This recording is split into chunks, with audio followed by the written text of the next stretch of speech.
இப்போ இதே போக்கு அடுத்த வருடம் தேர்தலை சந்திக்க இருக்குது தமிழகம். இதே போக்கு போகும் பட்சத்தில் திமுக கூட்டணியில் தொடருமா?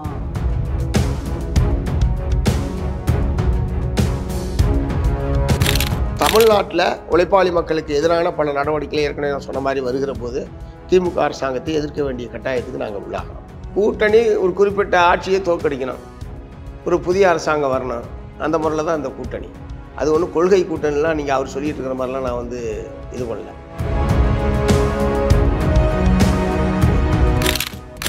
அதிமுக பல்வேறு கொள்கை முடிவுகளை எடுத்திருக்காங்க. அதில் உங்களுக்கு பல முரண்கள் இருக்கலாம். இல்லை, அது முதலாளித்துவ கட்சிகள் என்கிற முறையில் அவங்களுடைய கொள்கை வேறு, கம்யூனிஸ்டுகள் என்கிற முறையில் எங்களுடைய கொள்கை வேறு.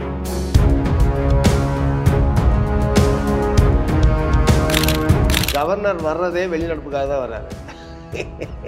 அப்போ இங்கே ஒரு மரபு இருக்குன்னா அதுக்கு தன்னை உட்படுத்தி கொள்ள வேண்டுமே தவிர அதை அடியோடு மாற்றுவதற்கு அவர் முயற்சிக்கிறது என்பது அவர் செய்கிற தவறு. இது ஏற்கனவே இருக்கின்றது அவருக்கு தெரியும். அப்புறம் எதுக்கு இங்கே வராரு? வராமல் கவர்னர் மாளிகையிலே இருந்திருந்தால் பெட்ரோல் செலவாக மிச்சமாயிருக்கும். ஒன்றும் தீவிரமான செயல்பாட்டுக்கு வரல, ஒர்க் ஃப்ரம் ஹோம் பண்ணிகிட்டு இருக்காரு. அது என்ன பண்ணுறாருன்னு பார்ப்போம். ரொம்ப கடுமையான விஷயம், ரொம்ப கடிக்கத்தக்க ஒரு விஷயம். பாலியல் வன்கொடுமையை விட அது ரொம்ப மோசமானது. 6 மாதமாக ஒரு எஃப்ஐஆர் கூட லீக் ஆகலை. இது மட்டும் எப்படி லீக் ஆகுது?